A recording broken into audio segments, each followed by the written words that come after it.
Bueno, buenas tardes. Aquí estamos hoy al completo, los Eternautas, una tarde más para hablar de literatura, de libros, de películas, de cine.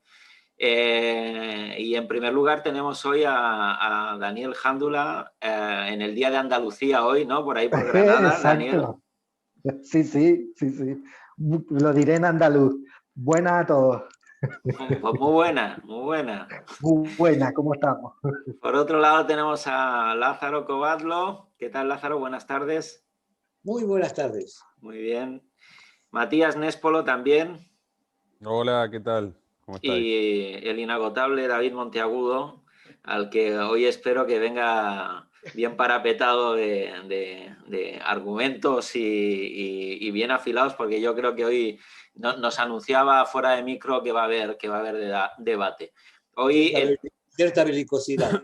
Sí, bueno, pues vamos a ver, porque luego se nos quejan de que somos, en fin, tenemos un criterio demasiado unánime y no acabamos debatiendo mucho. Bueno, vamos a ver. Hoy he traído a la tertulia a un autor, a Carver, que, bueno, a Raymond Carver es... yo todavía no he conocido a nadie que me diga que no le gusta Carver, de verdad os lo digo. No sé, gente de muy ¿Sí? diversa... Sí, lectores, en fin, quien no lo conoce, pero sobre todo quien está en el oficio. Falta la primera persona todavía que me diga que no le gusta Carver, y probablemente los hay, pero yo no he dado todavía con nadie. Que me diga esto. Luego lo ensalzan por diferentes virtudes o por diferentes cuestiones, pero no me he encontrado con nadie que me haya dicho algo así. Quizá hoy sí, no sé, estoy esperando un poco a ver qué es lo que dice David.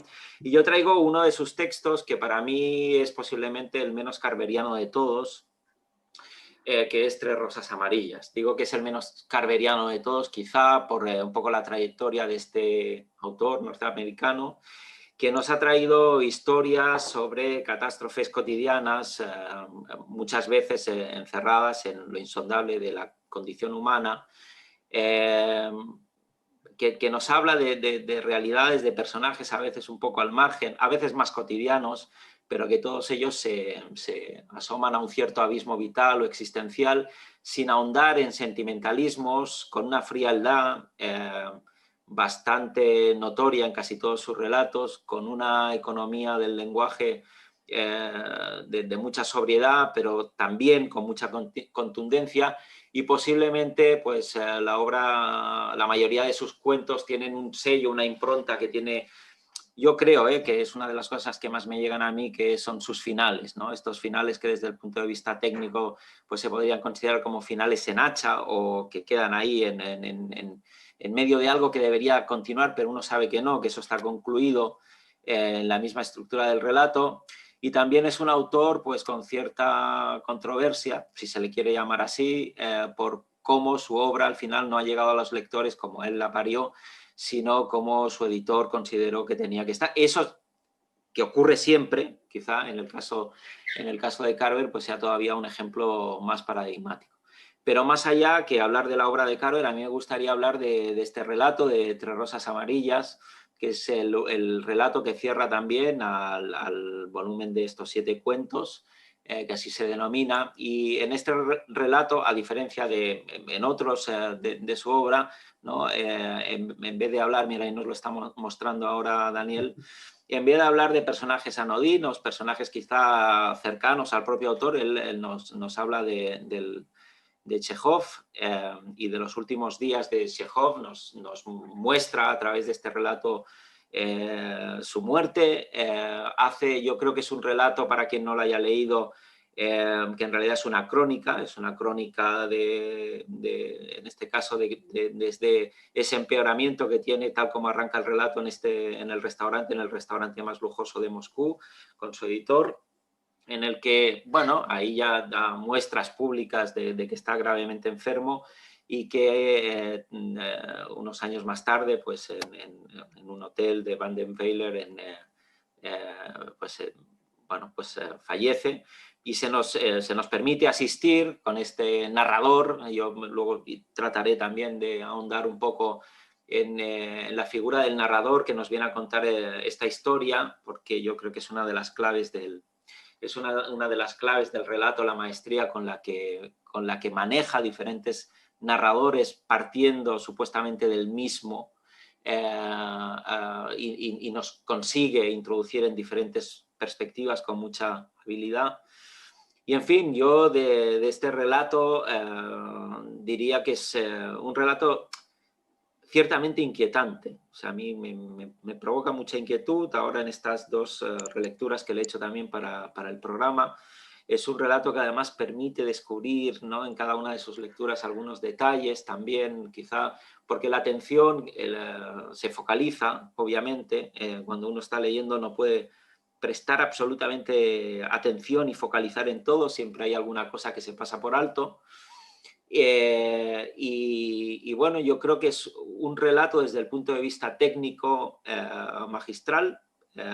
Sería uno de esos relatos, quizá tendríamos que hablar algún día de los talleres literarios, uno de esos relatos que vienen a traerse a los talleres literarios como paradigmático en cuanto a la maestría, sobrio en su condición, pero al mismo tiempo con mucho alcance, con mucha talla, ¿no? Es un relato que yo creo que articula su principal valor en torno a un mecanismo narrativo que es el del extrañamiento. Yo creo que hay ahí algunas reacciones que provocan un extrañamiento, o por lo menos a mí me lo producen como lector, y que juega muy bien con una de las herramientas básicas de la narración que tienen que ver con el encargo. En este caso el botón es que aparece 2 veces en la habitación y cada vez que aparece recibe un encargo distinto en cada vez, ¿sí?, pero sobre el que se sustenta, ¿no?, buena parte del relato. Quizá no tanto la esencia misma del relato, pero sí en el desarrollo, sobre todo en la última parte del relato, en el que muy... a diferencia del resto, ¿no?, de la obra de Carver, un momento breve en el tiempo tiene una gran dilatación, ¿no?, en la narración. En fin, es un relato que para quien no conozca la obra de Chekhov también le da algunas pinceladas, y para quien no conozca tampoco su vida, pues nos muestra, ¿no?, en este caso, detalles que quizá David, que es un gran conocedor, ¿no?, de la obra de Chekhov, quizá, y de su vida también, de la obra y de su vida, quizá pueda venir a poner en cuestión o en entredicho, no lo sé, estoy esperando un poco sus valoraciones. Y no sé, yo casi dejaría un poco, no sé, David, ¿te parece que quedes tú para el final, para entrar a matar, ¿no? Y que el resto digáis un poco, no sé, qué es lo que os ha parecido? Yo si tuviera que ponerle un titular, ¿no?, a este relato, para mí sería, ¿no?, una crónica inquietante, ¿no?, principalmente, ¿no?, lo que me aporta. No sé quién quiere empezar. Daniel, tú habías dicho que era uno de tus relatos favoritos en algún momento, ¿no? Sí, sí, a través de nuestros mecanismos internos de comunicación, medios de comunicación. Sí, pero no tanto por la calidad del mismo, porque yo hay cuentos de Carver que prefiero bastante a este, como puede ser Vecinos, o sobre todo Parece una tontería para mí, que para mí es el cuento que más me gusta de Carver. Yo lo tengo entre mis favoritos por una cuestión sentimental, más que técnica. Porque, digamos, en la época en la que llegué a Carver, porque fue el primer relato de Carver que leí, digamos que fue el texto con el que aprendí 2 cosas que para mí han sido muy esenciales luego, ya no solo como lector, sino también intentando escribir mis propios relatos, pues he acabado aplicando de alguna manera u otra, ¿no? Esencialmente, uno de ellos es el uso de lo que podríamos llamar, si esto fuera cine, llamaríamos el plano detalle, ¿no? Que es el encuadre en un detalle muy concreto, pero sin perder de vista el contexto que tiene alrededor, ¿no? Que en el relato lo tenemos, mucha gente puede pensar que lo tenemos en el tapón de champán, a veces me sale decir cava, el tapón del champán este que toma al final Chekhov con la esposa, con Olga y con el médico. Pero para mí en realidad el verdadero plano detalle importante de la historia es el jarrón que intenta, que el muchacho, el botones este que le lleva el champán y todo, se encuentra ahí cargando y sin saber muy bien qué hacer con él, si dejarlo y si marcharse, si quedarse más rato, ¿no? Y esto me lleva a lo que es para mí importante en Carver en general, eh, que tú decías en tu introducción que para ti, bueno, no sé si para ti, sino que quizás este es el cuento menos carveriano de todo. Yo ahí sí que voy a disentir un poco, para mí en realidad es el más carveriano de todo, en el sentido de que vemos lo que creo que caracteriza más a Carver y lo que realmente lo convierte para mí en un autor interesante, que es los momentos muertos, los momentos de espera, los momentos de los que uno no sabe muy bien como personaje que debería hacer, ¿no? Antes mencionaba Vecinos, que es otro cuento que abre otra antología de Carver, ¿no? Y si te fijas muy bien, bueno, si os fijáis si lo habéis leído, ¿no? Lo recordáis y tal, lo que caracteriza mejor a ese cuento son esos momentos en los que no pasa nada, ¿no? Los que los personajes van a ir hacia algún lado o vienen de algún sitio y ahí se produce ahí como un momento en suspenso en el que no se sabe muy bien qué es lo que pasa, ¿no? Había un director de cine, bueno, pobre hombre, está vivo, Jim Jarmusch, también americano, muy carveriano, sus películas son parecen cuentos de Carver, ¿no? Y él decía que él siempre ponía este ejemplo, ¿no? Él decía, bueno, en una película vemos, por ejemplo, que una chica recibe la llamada de su novio diciéndole que por favor vaya a verle, ¿no? Y normalmente en una película cortaríamos ahí y lo siguiente que veríamos es a la chica llegando a casa del novio, ¿no? Y dice, a mí lo que me interesa realmente es qué ocurre en medio, entre el momento en el que ella cuelga el teléfono y en el transcurso que hay entre que cuelga el teléfono y llega a la casa del novio. Dice, normalmente las películas se saltan ese momento y en realidad a mí lo que me interesa es precisamente ese instante. Y yo creo que Carver es muy así. Igual que muchos, a mí me ha pasado, que nos saltamos muchos momentos, quizás después de una conversación o después de algo, ¿no? Esos instantes en los que no sabemos muy bien cómo tratarlos, cómo llevar a un personaje de un sitio a otro. Carver precisamente los detiene, ¿no? Y los pone a hacer cosas, ¿no? Y yo creo que ahí es donde está el verdadero genio, y ya cerrando un poco, yo es donde creo que, y defendiéndole, porque también últimamente yo personalmente sí me he encontrado a gente que toma a Carver un poco como un autor menor. Y a Carver y a Salinger, precisamente, ¿eh? Cuando Salinger es uno de los mayores cuentistas que hay. O sea, Salinger tiene cuentos insuperables, pero no sé por qué, yo creo, últimamente yo creo que son periodos, que de cada X tiempo a la gente le da por decir una cosa, ¿no? Como decir, pues Salinger estaba sobrevalorado o Carver estaba sobrevalorado. Y se repiten esas cosas, se sueltan y se van repitiendo, ¿no? Y uno realmente no sabe muy bien de dónde viene, ¿no? Y yo últimamente sí que he encontrado, también que es verdad que ha sido en las redes, ¿eh? No ha sido en foros de gente que sepa de lo que habla como nosotros, sino que lo he encontrado muchas veces en conversaciones más agitadas, no tan entre amigos como estamos, ¿no?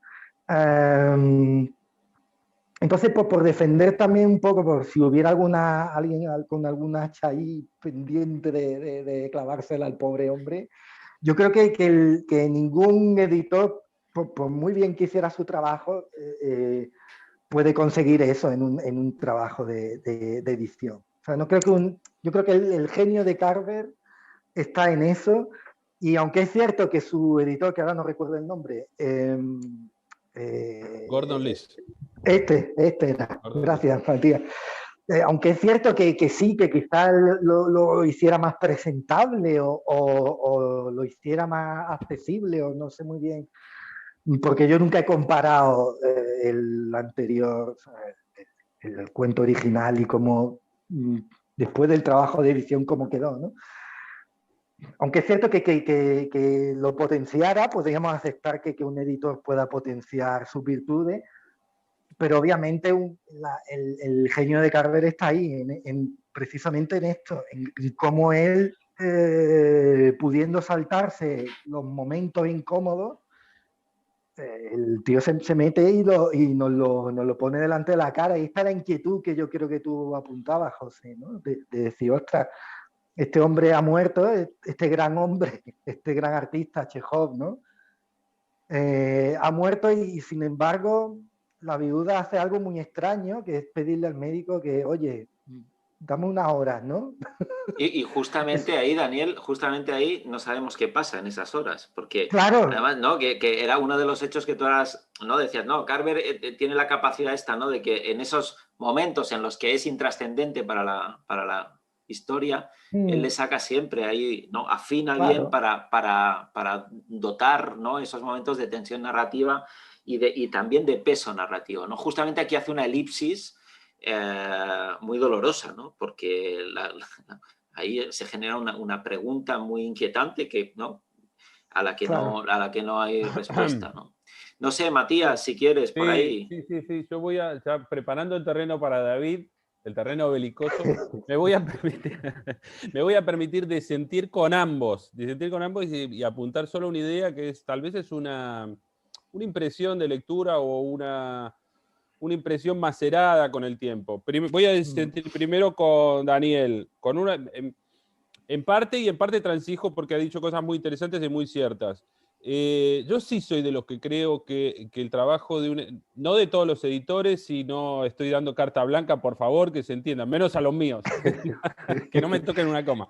No, yo sí soy de los que creo, frente a esa polémica que se generó mucho tiempo y corrieron ríos de tinta y demás, yo sí creo que el trabajo de Gordon Liss fue muy bueno, realmente. Además era un escritor importante, Gordon Liss. Tiene unas novelas realmente muy interesantes y en cierto sentido mejoró y difundió y ayudó a que le hiciéramos un Carver que no era exactamente Raymond Carver, el escritor de Carne y Hueso. Era un escritor editado, muy bien editado, e incluso la polémica va más allá porque se supone que reescribió párrafos enteros, no solo podó casi el 50% de algunos cuentos, sobre todo de lo que se sabe es de acá hablamos cuando hablamos de amor, que hace un par de años Anagrama publicó la edición original y simplemente por ver este lomo, Principiantes, que ni siquiera tenía ese título, ya vemos que sí, fue más del 50%. No solo esa poda, sino que reescribió párrafos enteros y también se permitió la libertad de tocar algunos finales de manera importante, cambiarlos directamente.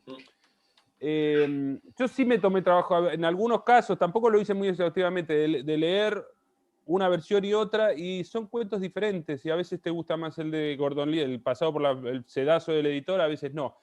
Pero también reconozco una cosa que vuelvo, tampoco disiento contigo también, José, que no es el menos carveriano de todos los Carver.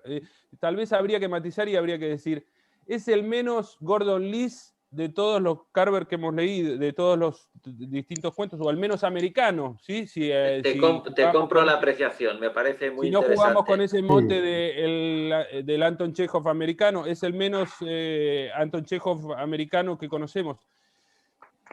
Yo diría que es el más Carver, auténticamente Carver. Y me quedaría con una cosa, para no extenderme mucho más y para dar paso.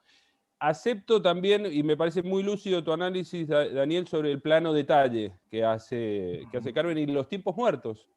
Que todos sus cuentos son tiempos muertos. Pasan cosas, pero está en un vacío, parte de un vacío. Se genera un vacío en el momento más culminante de todos los cuentos, en lo que sería la acme de la parábola, ¿sí? el momento más álgido de la tragedia griega. hay un vacío y el final es un gran vacío.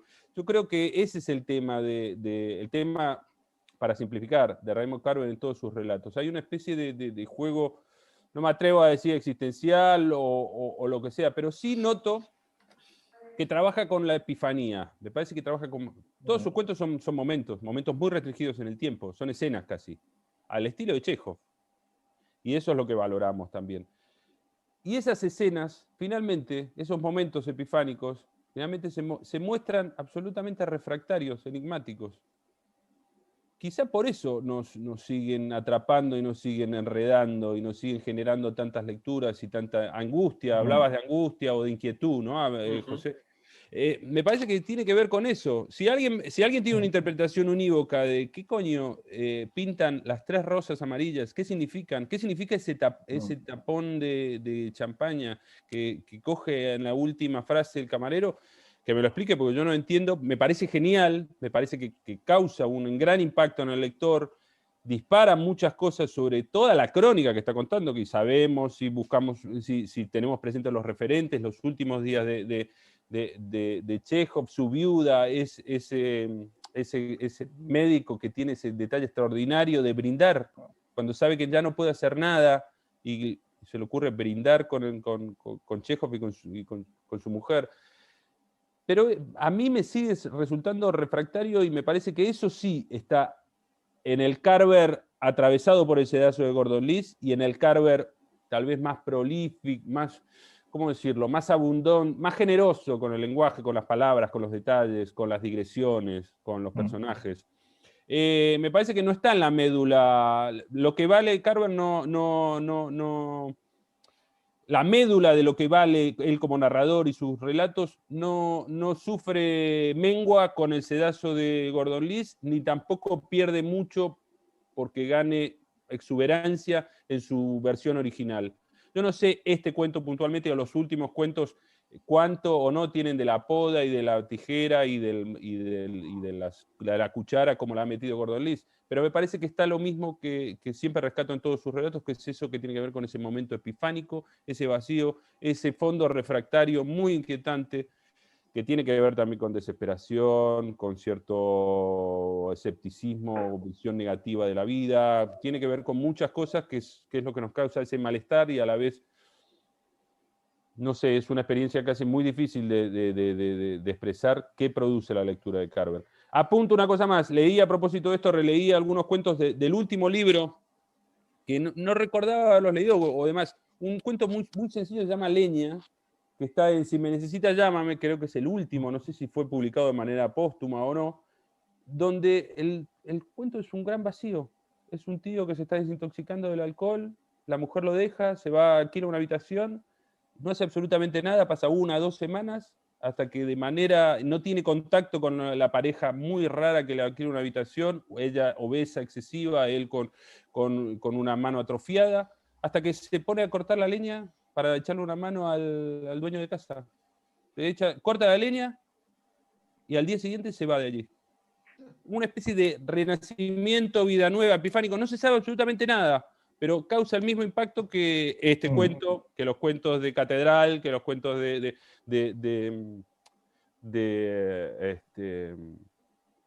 perdón, ¿cómo decía? El de no Principiante, sino la versión Principiante. ¿sí? Y ya está, ya no sigo porque he consumido muchos minutos. Pues vamos a ver, Lázaro, ¿por dónde vas a salir? No, yo a ver, lo que puedo decir es que sí, el cuento es diferente, pero no puedo agregar mucho más a lo que han dicho Daniel y Matías, ¿no? Y tú mismo. Así que para ponerle cháchara, no. Me parece, digamos, el cuento es como una especie de biopic casi, ¿no? De un trozo de la vida del Chekhov.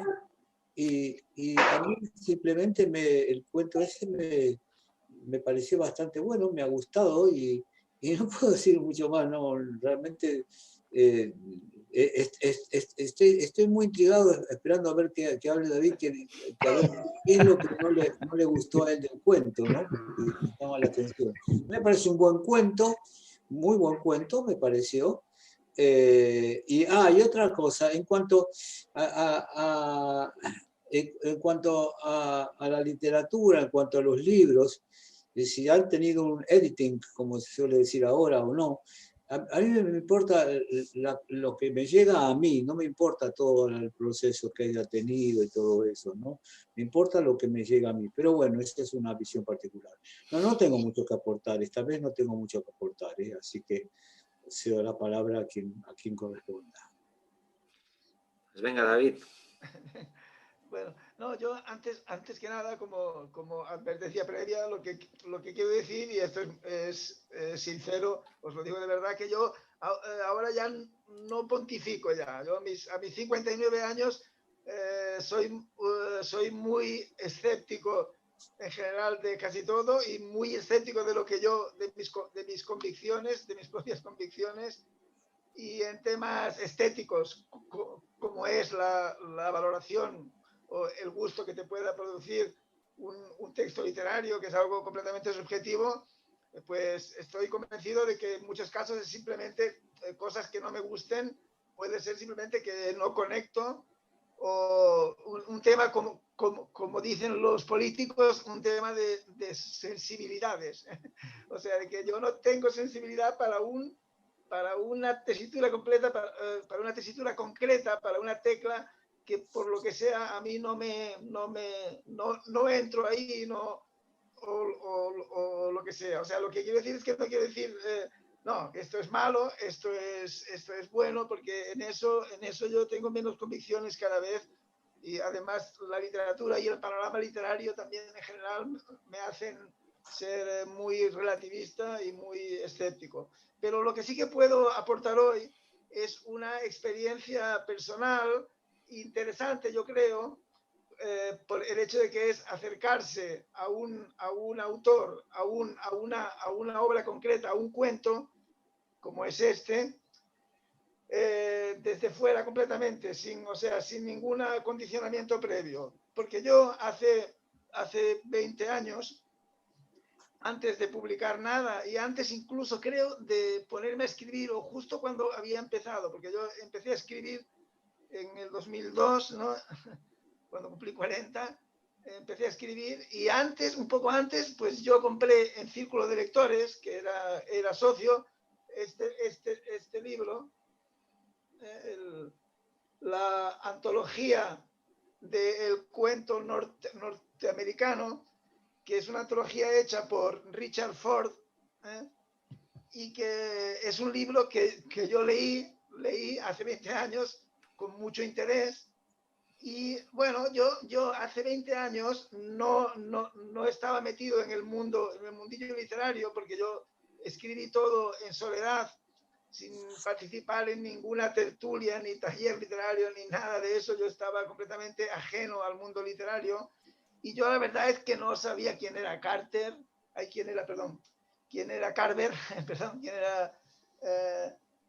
era Raymond Carver, no sabía, no lo conocía de nada, ni tenía idea, y en esta antología pues había cantidad de nombres que no me sonaban de nada, y que yo iba leyendo todos los cuentos. Había los que me sonaban, que eran sobre todo clásicos, y algún contemporáneo que sí, pero en general iban saliendo nombres que a mí no me sonaban de nada, y yo iba leyendo los cuentos desde una ignorancia a los que no conocía, una ignorancia total, ¿no? Sin ninguna prevención. Entonces hubo algunos cuentos que se me quedaron grabados, o sea que hace 20 años, y los leí y me causaron una impresión fuerte, y ahora hace poco hice una relectura y en general se ha confirmado esa lectura, aunque como siempre pasa, hay cosas que han cambiado, algunas cosas que ahora valoro diferente, pero en general se ha confirmado eso, ¿no? Que bueno, para los sucesivos programas yo tengo dos sugerencias que ya para que podamos comentar, que son cuentos precisamente de la antología esta, cuentos que sí que me gustaron mucho, que me impresionaron mucho, y que ahora cuando lo he vuelto a leer pues se ha confirmado. Pero en el caso de Carver es muy curioso, porque yo iba leyendo el libro y me encontré con un cuento más. Tú vas leyendo seguido, salen nombres que no conoces, y tal, y bueno, y cuando llegué al cuento de Carver y luego otro que venía a continuación, que era un cuento sobre un cuento sobre cómo gestionar la pérdida, sobre el duelo, que era un cuento muy teórico, muy casi, no de autoayuda, digamos, porque no está escrito en ese tono, pero un libro que hablaba de forma teórica, que no era de creación literaria prácticamente, que era como una reflexión, escrito por una mujer. Y el de Carver, cuando yo terminé el libro, a mí me quedó la idea de que era un cuento escrito por una mujer, ¿eh? y que era un cuento blandito, ¿no? Un cuento, y dije, fíjate, ahora en cuanto llegamos a los contemporáneos, hay mucha gente que ya no son capaces de inventarse una historia de verdad y de escribir crear algo, sino que se recurren, bueno, pues a contar cómo murió, o sea, cómo murió Chekhov, ¿no? O hablar sobre la pérdida. Y no sé por qué pensaba que era una mujer. A mí el cuento está bien escrito, pero claro, eso es, digamos que a un escritor y a un escritor de prestigio, eso casi que es algo exigido. Está bien escrito el cuento, con un lenguaje eficaz y sencillo, no hay ningún exceso, ningún error en ese sentido. Pero claro, yo es que es un cuento que cuando lo voy leyendo, a mí particularmente, es un cuento que tiene interés, eso tiene interés para mí. O sea, ahora cuando lo he vuelto a leer, pues aunque ya sé lo que pasa, porque hace poco lo leí, hace unas semanas o hace un mes, y ahora he vuelto a leerlo para el programa. Entonces siempre tiene suficiente interés para mí, porque claro, yo soy fan de Chekhov, digamos, ¿no? Entonces, claro que es una cosa interesante, y ahí sale también Tolstoy en el cuento este, pero claro, yo la primera parte del cuento, porque además el cuento está separado en dos partes muy diferenciadas, o sea, una primera que además es años antes, o un año, o años antes, 4 o 5 años antes, la primera crisis, esa hemoptisis, o esa cuando empieza a echar sangre, y luego está la segunda parte, que ya es en la habitación del balneario en el que murió, en donde la narración adquiere un ritmo mucho más lento y detallista. Entonces, la primera parte yo estoy leyendo un trabajo bueno, escrito por un escritor de periodismo literario de calidad, o de divulgación de calidad, porque estoy leyendo algo. A mí la impresión que me dio es que era alguien que se había documentado muy bien, buscando todo lo que había podido encontrar sobre cartas y sobre memorias luego de los personajes implicados en esos momentos que narra, y que con toda esa documentación había hecho un texto de eso, que a mí me da un poco de eso, que es lo que es el estilo de la novela histórica, digamos, ¿no? De personas que se documentan muy bien, y luego si hay un buen escritor, el que lo narra es un buen escritor, pues está muy bien escrito y muy bien contado, pero que bueno, que era alguien que había recogido material y había compuesto eso. Y luego, aparte, veo un desequilibrio en el relato, porque luego cuando leo cosas de que es magistral, de que no sé qué, de que lo ponen como ejemplo en los talleres literarios, yo veo un desequilibrio entre las dos partes del relato, porque luego en la segunda parte, que ya es centrada en las horas previas y las posteriores a la muerte, pues ahí ya es otro ritmo narrativo diferente, y ahí es donde sí, ahí es donde ya se permite, es evidente, incluso para alguien que lo leía pensando que era un trabajo puramente eso, de contar hechos reales, al final sí que ya ves que hay detalles que, bueno, que se permite, el que lo narra se pone ya en modo escritor más, y aporta unos detalles, unos personajes, unas cosas que ya es más de su propia cosecha. Y precisamente eso, los detalles que pone y tal, pues a mí son detalles que tanto cuando lo leí hace 20 años, que aún no era escritor yo, como ahora, pues me parece impostado precisamente los detalles que escoge, y que no me lo creo, ¿sabes? O sea, que no entro en ese juego, o sea, no me lo creo. Estoy viendo el trabajo, estoy viendo la pose, no sé, no entro en el juego que me plantea. Y luego otra impresión que me dio, que eso siempre es algo que no es muy buena señal. A mí me dio la impresión de que, bueno, esto podría escribirlo yo, ¿no? Eso es muy pretencioso quizá, pero un ejercicio así, bueno, podría hacerlo yo perfectamente, escribir con corrección. Y ya un poco para terminar, digamos, pues claro, el cuento lo que sí que tiene es que está un poco transido, ¿no?, de la literatura del propio Chekhov, ¿no? Eso se nota, es un cuento que es chejoviano o que pretende serlo. Y claro, en ese sentido yo a un lector o a un taller literario lo que les recomendaría es que lean Chekhov, que lean los cuentos de Chekhov, ¿no? Que yo Chekhov sí que creo que acierta cuando escoge los detalles que pone Chekhov son detalles universales y significativos y importantes, y no son una cosa tan peculiar o tan, no sé, creo que es un poco la diferencia entre un autor que para mí es sólido y con el que conecto y que me dice algo, que un autor en cambio con el que no acabo de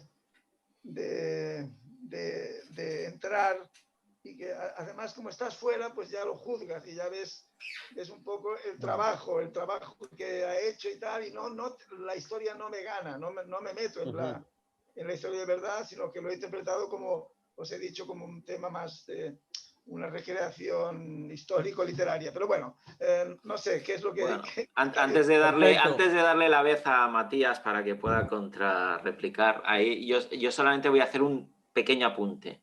La sensación de que lo que hace Carver podría hacerlo cualquiera, yo creo que es bastante generalizada. Pero ponte. Por lo menos a las versiones que nos llegan o nos han llegado de Gordon Liss, ¿no? Y yo lo encuentro sumamente complicado y difícil. Y bueno, a ver, Matías, dale, a ver. Vamos a entrar al ajo, a la discusión. No recuerdo quién dijo algo muy sabio, algo así como el demonio está en los detalles. Me encantaría tener la cita y decir, fue Nabokov o fue Truman Capote, pero no lo sé, tal vez no lo dijo nadie, o lo dijeron muchas personas y yo estoy parafraseando una tontería, una obviedad. Pero me parece que ahí está la clave, y hay una cosa que voy a hacer, voy a ceder una parte de tu argumento. Voy a comenzar dándote la razón, David, para rebatirte por completo.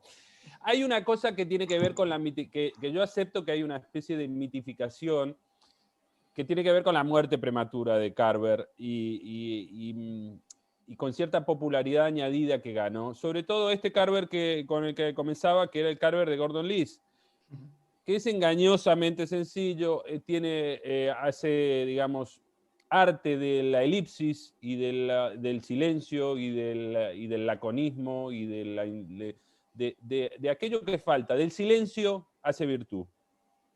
Yo creo que ese sí es un Carver que aparentemente está en esa sencillez, en ese laconismo, en esa manera tan telegráfica, minimalista, se lo ha llamado y demás, puede crear no me sale la palabra, puede crear el espejismo de que es fácilmente imitable y que no es nada singular o fuera de lo común lo que hace. Yo creo que los recursos que utiliza Gordon Liss para podar esos textos y para dejarlos aún más enigmáticos de lo que son, sí tal vez son fácilmente imitables o que pueden crear escuela o que se puede imitar o crear algo similar. Pero lo que está en el fondo, vuelvo a mi primera intervención, es otra cosa que no es fácilmente reproducible ni es algo sencillo de hacer, por lo menos en el género cuento y yo creo que en el relato en sí. Cedo y transijo con el primer argumento. Es verdad que hay una fama añadida. Carver era o sigue siendo el gran Anton Chekhov americano, el gran narrador americano. Y yo no estoy de acuerdo en esa especie de hipérbole. De su generación hay muy buenos narradores, tan o mejores que Raymond Carver. pero son completamente diferentes. Sin ir más lejos, un gran amigo suyo que era Tobias Wolff, que a mí me parece un extraordinario narrador, un extraordinario cuentista. Sin ir más lejos, también narrador de distancias largas, pero tiene unos cuentos magistrales, que es el mismo compilador o antólogo de ese primer libro que fue tu Richard contacto Ford. con Raymond Carver, Richard que Ford. es Richard Ford. Richard Ford me parece un narrador magistral. Si yo tuviera que elaborar un top 10 de los mejores narradores americanos, seguramente primero, segundo o tercero estaría Richard Ford. A mí realmente me apasiona y me parece un grandísimo escritor. Por cierto, lo conocía, creo que fueron amigos o tuvieron algún tipo de relación. Pero yo diría que Carver tiene algo que sigue produciendo más allá del mito de la muerte, murió con 50 años, y en esto es muy parecido a lo que pasó en el ámbito de lengua española con Bolaño. A Bolaño le podemos aplicar todos estos argumentos, pero Bolaño tiene algo más irreductible. Me parece que Carver es un ejemplo clásico de eso. Es un gran escritor, nos puede gustar más o menos, pero consigue algo en los detalles, en el demonio de los detalles, no en las historias, que a veces son anodinas. Son las historias de la gran decadencia americana. Yo no encuentro más allá que eso, y la mayoría de las veces voy a decir una cosa, una barbaridad, pero para provocar el debate. Son deprimentes. La mayoría de sus historias son muy turbias, muy oscuras, muy deprimentes. No tiene ningún tipo de luz. Luz me refiero a luminosidad, alegría, ¿no? Si tenemos algún goce, viene a través de la forma que es muy cortada a cuchillo, esas frases cortas, ese ritmo casi telegráfico, ese narrar que no se prodiga y que solo quita todo el tiempo información, quita elementos esenciales de los personajes. Pero hay otra cosa más, a partir de eso genera un vacío, o genera preguntas, todos sus relatos generan preguntas, que en eso sí yo estoy completamente convencido, y en esto sí soy un defensor más que entusiasta, y sobre todo me podría definir como fan o demás. Tiene algo chejofiano en el fondo de todos sus relatos, que tiene que ver con esa, lo que decía antes, que tiene que ver con esa epifanía, esa revelación turbia, refractaria, que no se sabe, no hay una respuesta clara, pero tiene que ver con el sentido de la vida, con el sentido de la muerte, con el sentido de nuestro lugar en el mundo, de todos sus personajes. Tiene que ver con esos tiempos muertos, y tiene que ver con esos detalles. Eso es lo realmente increíble que hace este hombre. Es muy difícil conseguir eso. Es muy difícil. Yo Yo ahí te completamente diría, contigo, David. Te diría, además añadiría que justamente el tema, por ejemplo, del que acaba la última frase, ¿no?, del texto, la lección del tapón de corcho. ¿Qué más da que sea un tapón de corcho? Hay un muerto en la habitación de al lado y el tipo está pendiente de que tiene que recoger eso. Hostia, a mí eso me parece de una lucidez para reflejar, ¿no?, la autenticidad de cómo las personas a veces vivimos situaciones extremas, que me pega, ¿no? Entonces, cuando... ¿O qué más da, o qué más da que sean 3 rosas amarillas o un jarrón de porcelana o lo que sea que le está diciendo la viuda, que camine por la calle con esa presteza como si llevara un jarrón con 3 rosas? ¿Qué más da lo que lleve? ¿Y qué más da por qué lo tiene que hacer? ¿Cuál es el sentido de eso? Pues, ¿Cuál es el sentido de la reacción de la viuda ante eso? Y que sea un muerto célebre, y que el encargado de la funeraria eleve las cejas cuando le diga el nombre finalmente. Me parece que no tiene ningún sentido, esos detalles no tienen ningún sentido, y lo tienen pletórico, porque ahí está narrando otra cosa, me parece. Yo, en cambio, veo como falso, impostado y poco creíble todo lo que dice Olga, lo que dice la viuda, bueno, la viuda ya, lo que dice la mujer al botones ese, que le dice, no, tú irás allí, entonces saldrás a la calle, irás caminando y no tienes que preocuparte por esto, porque tú no sé qué, entonces llegarás a donde está, irás a la funeraria, una funeraria digna, no sé qué, y tú llamarás, y es probable que el hombre sea... Eso me parece totalmente inverosímil, que la mujer dijera eso. Eso es pura literatura, eso no es la vida para mí en absoluto. O sea, es que lo veo súper falso y impostado, y sí, muy resultón, y es genial, pero a mí eso no me lo creo. El problema es que no me lo creo, ¿sabes? O sea, estoy viendo el ejercicio literario. pero no veo la vida. Yo ahí discrepo. Cambio, Yo creo que los mejores cuentos de Chekhov y los mejores cuentos de Carver, y completo lo que decías antes, yo le recomendaría a alguien que quiere escribir o que se dedica a esto, que leyera a Chekhov y que leyera a Carver, porque no son lo mismo, no hay una gradación entre ambos, no diría uno es el maestro y otro es el discípulo, o uno es el original y otro es una copia burda, sino que son diferentes. Y yo lo que le diría es, fíjate en aquellos relatos que si pasaran por el sedazo de un taller literario serían malos cuentos, tendrían defectos, estarían mal construidos, estarían mal hechos. Fíjate en esos relatos que son los más interesantes. Por supuesto que Chekhov tiene piezas de un folio y medio que son perfectas, son increíbles, y ahí está el tema del clavo, que el clavo que aparece en la primera línea, tiene que haber ¿no? Lo sabemos, etcétera, etcétera. Pero es que con Carver pasa lo mismo. Tiene cuentos perfectos, muy breves, tampoco no quiero volver a entrar, no sabemos hasta qué punto es la mano de Gordon o no, pero me parece que lo más interesante de Carver no está en esos relatos, están los fallidos. Y te digo más, a mí me pasa con Bolaño. Bolaño tiene cuentos que son realmente malos cuentos, a nivel técnico, a nivel de taller literario, son muy malos. Son imperfectos, no están bien construidos, tienen 1000 errores, se los puede analizar de muchas maneras y tienen discontinuidades, esos saltes o esos quiebres que enumerabas tú entre esa primera parte del relato y segunda. Sucede eso mucho en Putas Asesinas y sin embargo es otra cosa la que transmite. No tiene que ver con la verosimilitud. La verosimilitud en todo caso tal vez sería uno de esos errores que te diría, sí, lo acepto, es inverosímil esto que cuentan no es correcto, no está bien narrado. Pero me parece que lo que logra como efecto estético del relato es otra cosa, que va más allá de eso, va más allá del fallido. Añadiría, si me se equivoca muy permites, bien, o de hace del error una virtud. Eso me parece. Añadiría con respecto a otra cosa que ha dicho David y me parece muy interesante, ¿no? Que es el uso de este narrador tan distinto. Para mí el cuento tiene 3 partes, ¿no? Una parte primera con este narrador que yo lo calificaría, técnicamente es un omnisciente, pero tiene un tono de carácter enciclopédico, tal como arranca. El narrador es de carácter enciclopédico. Luego viene un tipo de narrador que para mí me ha resultado muy interesante, que es el narrador periodístico, ¿no? Que es cómo nos relata esta visita de Tolstoy a través de las cosas que dijo, escribió su hermana María. Entonces, el narrador periodista es el que viene a dar testimonio de lo que otros dijeron a través de unos documentos o un registro sonoro o porque estuvo allí y lo pudo captar, ¿no?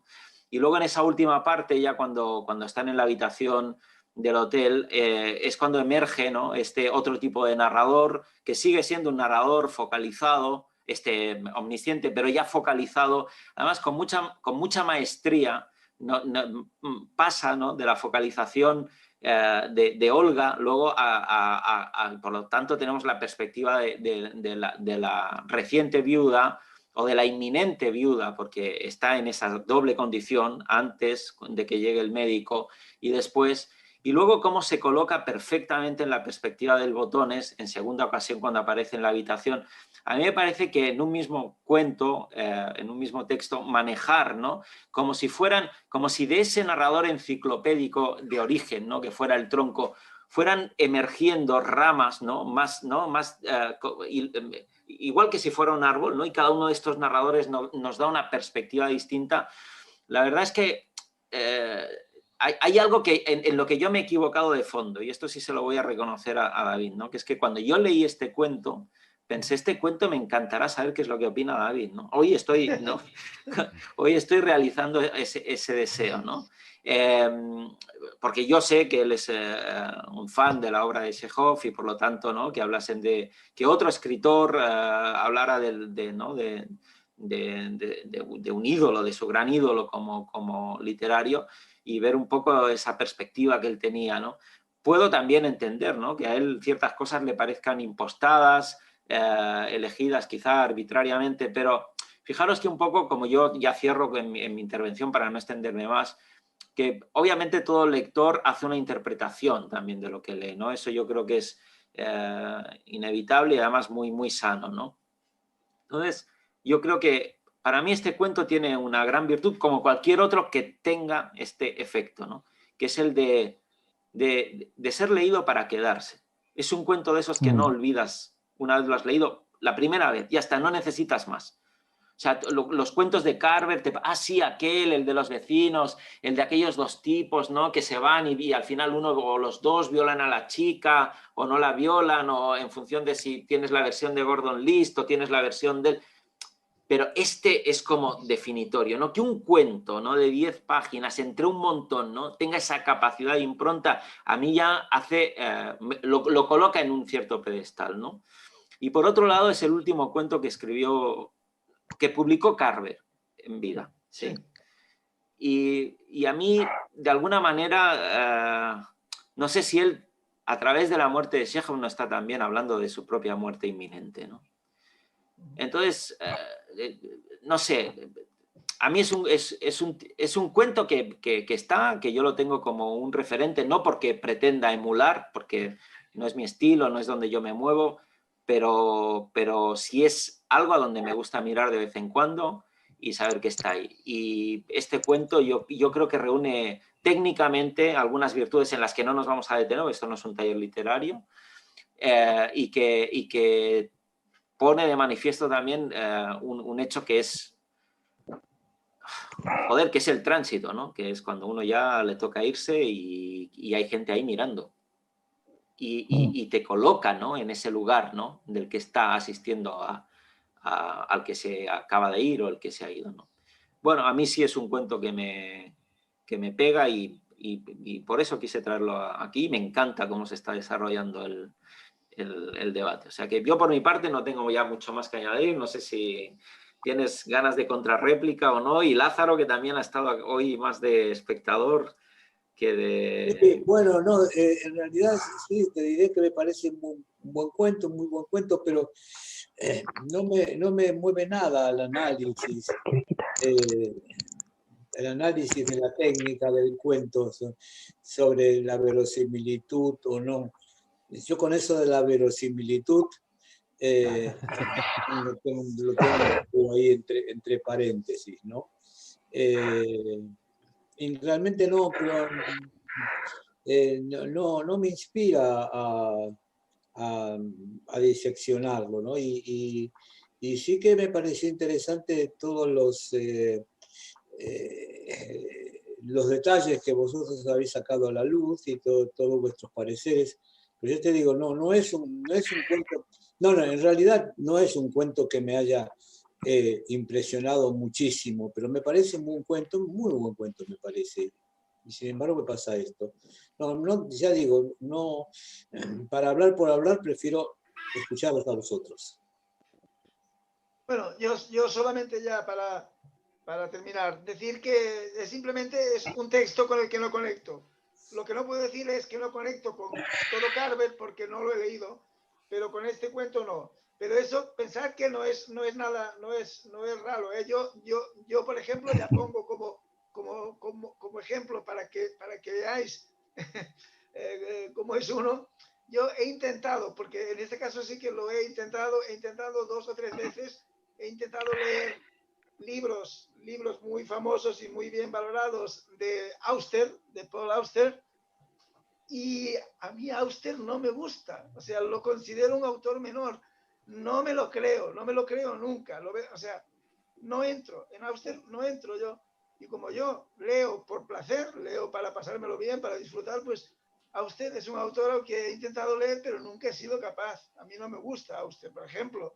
Y digo Auster porque es un autor consagrado y con mucho prestigio y que tiene grandes fans y tal. Pues a mí, por ejemplo, no entro en Auster. Es que no, y mira que lo he intentado y no tengo nada contra él. O sea, no tengo ninguna cosa extraliteraria que pueda influenciar, ¿no? No sé. Pero no entro, por ejemplo, en Auster. A mí no me gusta.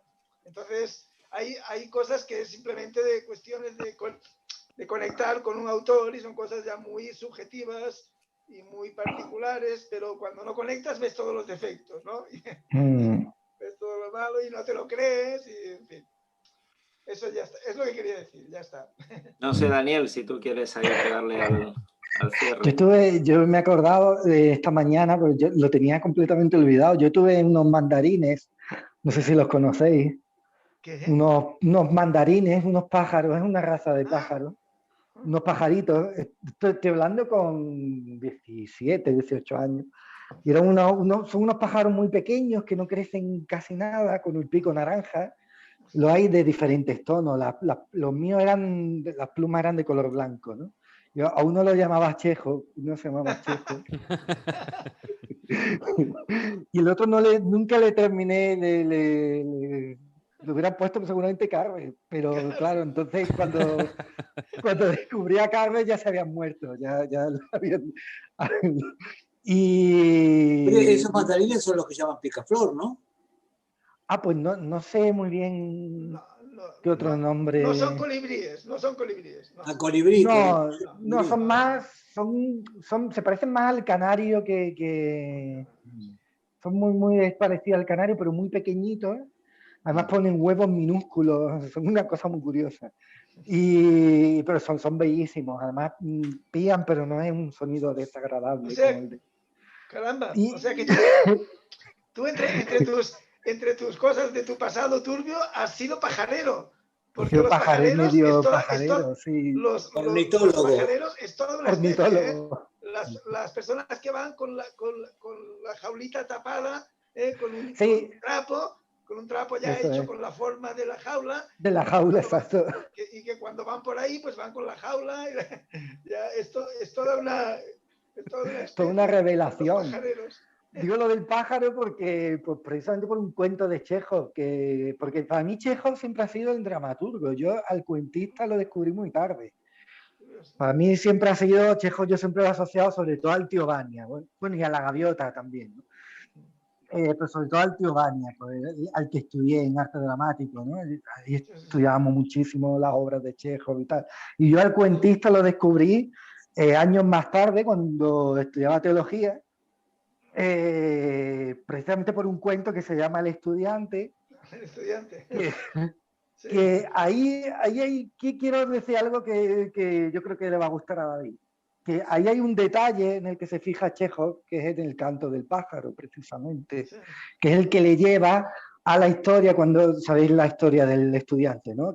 Un estudiante de teología que se encuentra muy joven, sí, que se encuentra con dos mujeres en el campo que están ahí con un fuego, no sé qué, y él se sienta con ellas y les cuenta la historia de la negación de Pedro, ¿no? De los evangelios y tal. Y es el detalle del pájaro, un pájaro que él cree que va a morir, el que nos retrotrae, el que nos conecta un poco con todo, ¿no? Y yo aquí sí que estoy un pelín de acuerdo con David en el sentido de que es verdad que hay ciertos detalles que a veces entran solos, curiosamente, ¿no? En el caso del estudiante de Chekhov, ese detalle del canto del pájaro moribundo, sí que conecta muy bien con... Es más universal.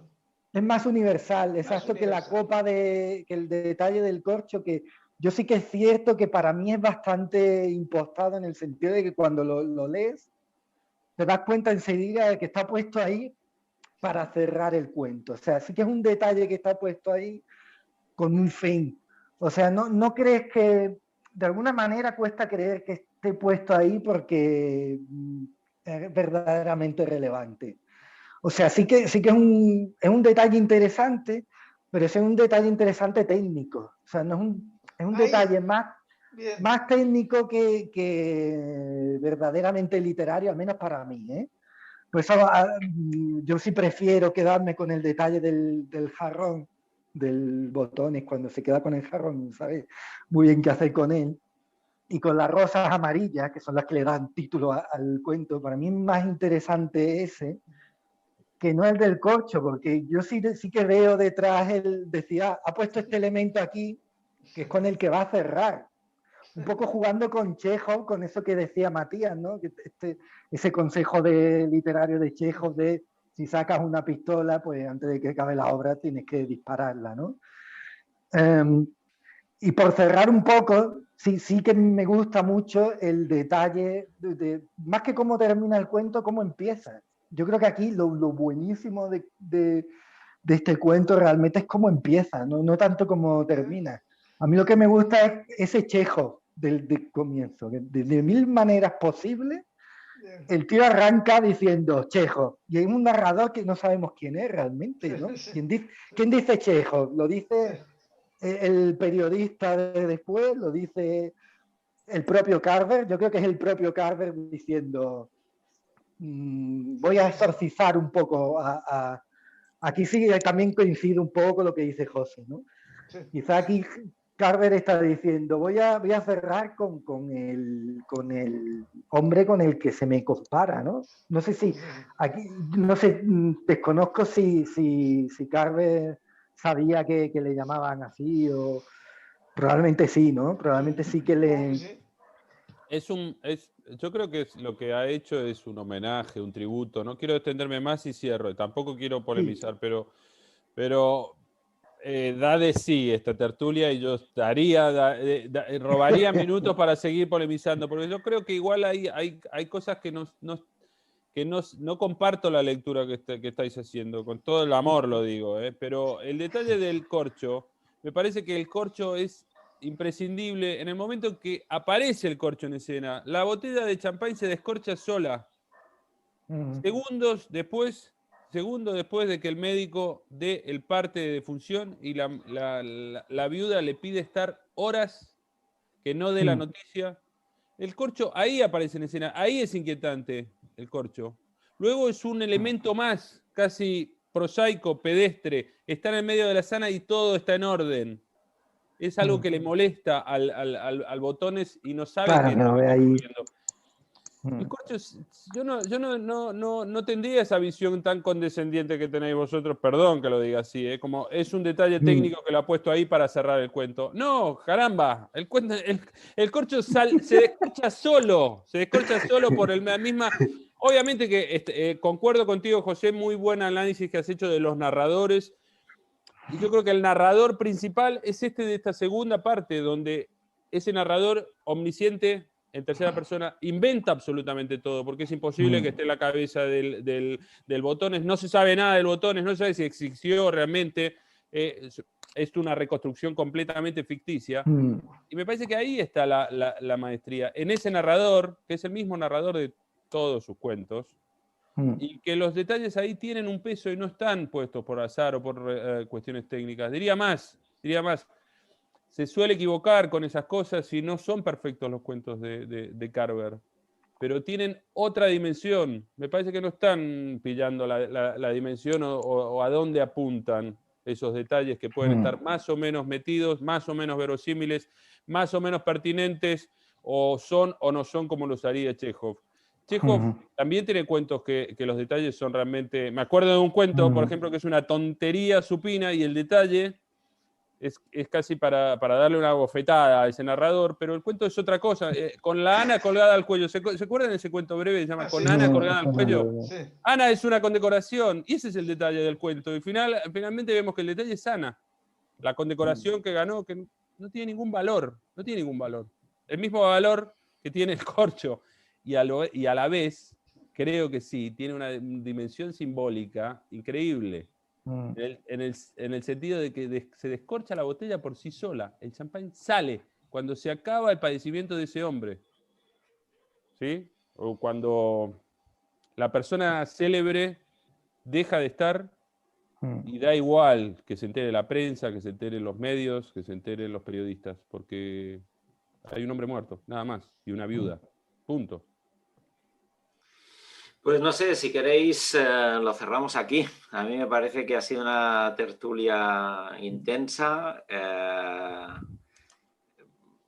de largo recorrido y no sé, yo he disfrutado muchísimo, la verdad. He disfrutado muchísimo. No sé si alguno de vosotros quiere añadir algo más. Yo me voy satisfecho. Casi como si me hubiera tomado una buena copa de champaña. Yo también. De cava. Yo hubiera hecho de cava. Sí. Y R. Carver es un hombre, no es una mujer. Ah, sí. No, porque yo pensaba que era una mujer. No es Raquel, es Raimund. O Raimunda. O Raimunda. Pues chicos, aquí lo dejamos. Yo creo que acabamos de descubrir la otra dimensión de los cuentos de Carver. Ahí lo dejo como titular. Y nada, os despido hasta la próxima sesión. Un placer encontrarnos aquí una tarde más. Dani, hasta la próxima. Hasta la próxima. Muy bien, David. Oye, que a ver si en la siguiente que proponga conectamos un poco más. A ver, venga, hasta la próxima. Lázaro, un gusto tenerte por aquí también. Un abrazo fuerte. Igualmente, muy buena sesión. Sí. Y nada, fantástico, Matías, también me ha gustado mucho escucharte.